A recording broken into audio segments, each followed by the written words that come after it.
Hello, folks. This is Jeffrey Darty. I'm the Christian whistleblower.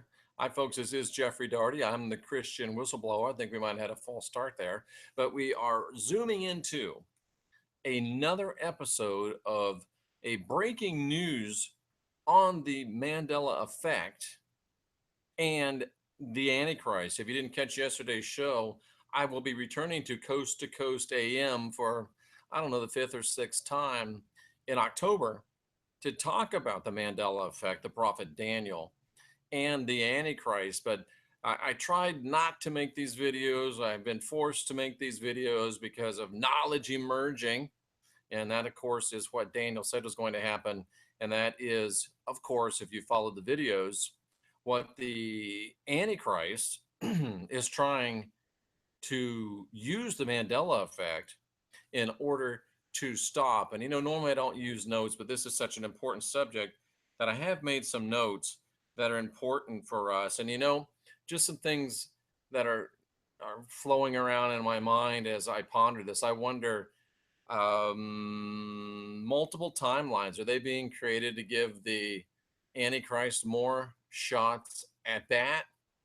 And I've always believed that the divine, the Elohim, stand outside of time, and I'm wondering if the Lord, as a former Elohim, might still retain that ability to stand outside of time. And someone said to me yesterday, I thought this was a very interesting thought, that the Lord is trying to steal this creation, that he wasn't a part of it. I have some trouble with that because I think Genesis shows that the Lord, Yahweh, Yaldabaoth, Marduk, was involved intimately in the creation. He didn't do it himself. He was one of the Elohim that created this earth. So interesting speculations. And, if I'm wrong and you can prove that I'm wrong, I'll admit that I'm wrong. I'm not about being right. I'm about bringing you to the place where you begin to think for yourself. That's what it's all about. And we need to realize this: the Mandela effect is being done to get you to doubt death revelation. If you go back to our very first or second Mandela video, we recall that the prophet Daniel said that the reason that Antichrist was using Mandela effect, and believe it or not, 3,000 years ago, Daniel was very exacting in his knowledge, saying that it was the Mandela effect. He described it in stunningly exacting language. He said the Mandela effect was being brought about to prevent the emergence of daft knowledge, daft wisdom, daft understanding, knowledge in the spiritual realms, knowledge in the intellectual realms, knowledge even in the science and technological realms. And it would be unleashed in a time when many were running to and fro, which means even the majority, it's very common for people to be traveling great distances in very short times. And that is certainly descriptive of our days. But the Mandela effect is being done to get you to doubt the death revelation. It's getting you to doubt the emerging knowledge. And the Mandela effect is nothing more than a diversionary tactic. It's nothing more than a distraction. It's nothing to be worried about. It's nothing to be upset about. It doesn't mean that the forces of darkness are advancing upon us, and it doesn't mean that you've got to send $1 million or we won't be on the air tomorrow. Now, if you do want to send $1 million, I'm certainly not going to ask you not to. But when anyone uses the Mandela effect as a tool of fear, as a tool of worry, as a tool of doubt, as a tool to try to get you upset, that's wrong. That's unethical, and you ought to just go on to the next thing. Simply put, the Mandela effect is trying to distract you. It's trying to be a diversion, and it's trying to keep you from grabbing hold of the emerging daft knowledge, mainly in the spiritual realms, but also in the intellectual realms and in the scientific realms. And today we're going to talk about some of the specific verses that people are using to say, oh, it's an attack upon the integrity of Scripture. No, it's not. It's a cultic, devilish wording being thrust into the King James. No, it's not. And people try to use some verses to say that it is. And one of the verses they try to use to say that it is in Proverbs, the first proverb, or Proverbs chapter 1, and verses 1 through 6. So we're just going to go ahead and read through these really quickly. It says, the Proverbs of Solomon, the son of David, king of Israel, to know wisdom and instruction, to perceive the words of understanding, to receive the instruction of wisdom, justice, and judgment and equity, to give subtlety to the simple, to the young man knowledge and discretion. A wise man will hear and will increase learning, and a man of understanding shall attain unto wise counsels. If you're listening to me, you're probably saying, well, that sounds like the emergence of daft knowledge. That sounds like the emergence of spiritual knowledge, intellectual knowledge. It sounds like the emergence maybe even of scientific and technological knowledge. You're right. But we're the people that are pushing this satanic, demonic assault on scripture version of the Mandela effect. They get real scared, they get real worried. Mandela effect is when they see verse number 6, and it says, to understand a proverb and the interpretation, the words of the wise and their dark sayings. Dark sayings? How in the world could the Bible ever say that we should understand dark sayings? That's obviously the work of the Antichrist. That's obviously the work of the devil. That obviously comes from the pits of hell. That obviously means you're going to lose your soul.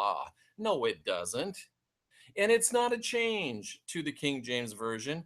It's always been there. Step number 1, let's look at what dark sayings means.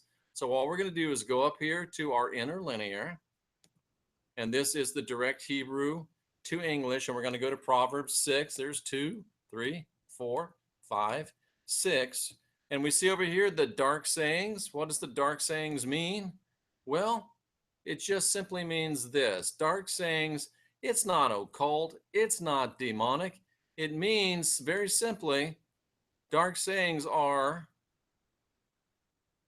a riddle, something enigmatic, something that is causing you to question. If I could ever get this to highlight, there you go. That's what it is. It's not satanic. It's not occultic. It's a riddle. It's an enigmatic, perplexing saying or question. It reminds me of Yeshua saying that those with eyes to see, those with ears to hear will understand. It's given to them to know the secrets of the kingdom, or you could say the emerging daft knowledge. And Yeshua tells us that it's given to us to know these emerging daft knowledge. And it's people that are splitting stupid little hairs like this one that are causing all of this anxiety, which will cause us to miss the emerging daft knowledge, which is exactly what Daniel said would happen. So let me go back and show you this. I talked yesterday, and we're just going to go here back to, we want to go back to the King James Version. So I'm going to back out of my Greek definition, trying to show you how to study the Bible. And I'm going to go back here to KJV, which is the King James Version. And I want to read through this as we close up today. The Proverbs of Solomon, the son of David, king of Israel, to know wisdom and instruction, to perceive words of understanding. Folks, that is to understand daft knowledge, to receive the instruction of wisdom, justice, and judgment and equity. That is receiving daft knowledge. To give subtlety to the simple, to the young man knowledge and discretion. That is receiving emerging daft knowledge. Wise will hear and will increase learning. Men of understanding shall attain unto wise counsels, also women. Can't you just hear Yeshua saying, those with eyes to see and ears to hear? A wise man will hear. That is understanding daft knowledge, understanding proverbs and their interpretations, understanding the words of the wise, and understanding also the riddles, the enigmatic, the deeper things of Scripture. You got to get past the Sunday morning, Sunday school, now I lay me down to sleep Christianity of your youth, and you've got to get into some actual depth of spiritual knowledge. But here is the key to this whole section. Verses 1 through 6 are instructions on how to move into the emerging daft knowledge. Verse number 7, it's not added, but is being leveraged by the Antichrist or the Lord, as you see right there on the screen, the Lord. And I want you to understand this, the fear of the Lord. Yeshua said that he did not give us the spirit of fear. Yeshua said he did not give us the spirit of fear. Yeshua said he did not give us the spirit of fear. But the fear of the Lord is advocated here as the beginning of knowledge. And fools despise wisdom and instructions. What they're trying to tell us, these people that are banding about the demonic Mandela effect, they're trying to put the fear of the Lord on us, which Yeshua said isn't for us. Because if we just go to the fear of the Lord route, we won't get everything in verses 1-6, and we'll be stuck in this Lord matrix. See, this is the essence of the Mandela effect. This is the essence of what's going on. This is the essence of them trying to talk us out of death knowledge, to try to scare us away from death knowledge. Yeshua said that he does not give us the spirit of fear, but of grace and of a sound mind. And that's what is the emergence of death knowledge is all about. And what's trying to prevent it? The fear of the Lord. The fear of the Lord. It's that old time religion. It's that do what I say because I said to do it, because if you don't, you're gonna go to hell. And the people that are trying to put fear on you in regards to the Mandela effect are doing the work of the Lord, who is the bad guy, who is Antichrist, because the Lord brings you fear. We saw it right there in Proverbs chapter 1, verse number 7. Did you see it or did you not see it? The fear of the Lord. The Lord is a fear guy. Yeshua said, I don't bring you the spirit of fear. See, that's what Darty's all about. That's what Christian Whistleblower is all about. That's what NCK is all about. Yeshua, we don't bring you the spirit of fear, but of grace and knowledge and of a sound mind. And we're combating the fear of the Lord, which they say is the beginning of all wisdom, because they don't want you to think for yourself. The fear of the Lord is the beginning of all religious wisdom.